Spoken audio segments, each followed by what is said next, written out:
कोई रेस्क्यू नहीं। Main road GT road Sargodha no rescue, कोई गड्डी नहीं, कोई गैस सिलेंडर नहीं। उन्हें ड्राइवर नहीं सी जड़ा, उन्हें पेट्रोल की टैंकी तो खत्म कर दी, सिलेंडर लाए CNG खत्म।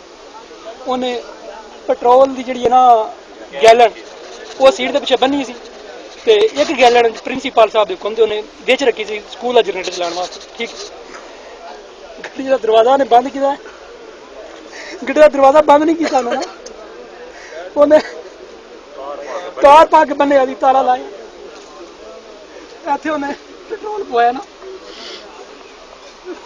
सारे जने ने पेट्रोल पवाया। बच्चियां ने बची आती है कि बच्चियां ने सारे को इतना सड़कियां ने आदि सारे चले सारे सब उन्हें गड्डी नहीं रोकी।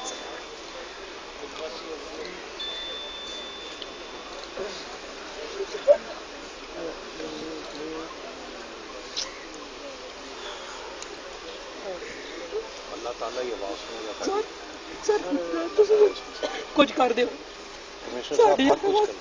कुछ मैं साढ़े वास्ते नहीं आने वाली नस्लों वास्ते कुछ कर जाओ, शायद तुहाडा नाम अमर हो जाए।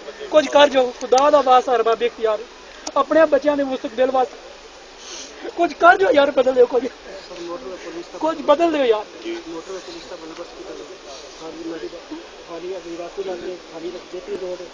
मोटर पुलिस का बंदोबस्त किया गया और बच्चे आज़ाद बार बता जाना मौके पर मौजूद सामने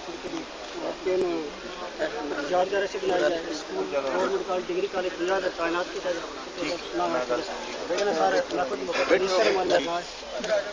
सर बच्ची ने बड़ी कोशिश की। सर हमारी एक जो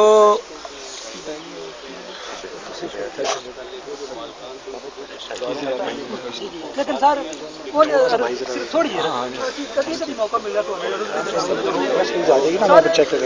सिस्टम हो जाए ना करे साढ़े मसले के ड्राइवर को सलाह देगा ये बदलना निज़ाम से फिर ठीक है, लेकिन सिर्फ ड्राइवर को सलाह देना निज़ाम नहीं बदलना। सलाह तो मेरी जी है